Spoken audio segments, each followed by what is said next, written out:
من حیفم میاد که مثل بزنم به شیر که میگن وقتی که مقابل یک دشمن میستد هم فریاد میزند و هم از اون طرفش چیزی بیرون میاد و هم دومش حرکت میده.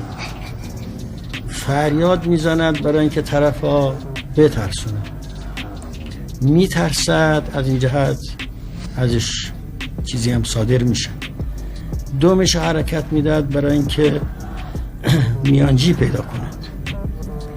آقای کارتر رو من حیفم میاد که بگم شیر، لکن یه موجودی است که همین کارا را دارد میکنه. این هیاهو، فریادها و ترسوندن ماها را از اقدام نظامی و دخالت نظامی، اینا کهنه شده است.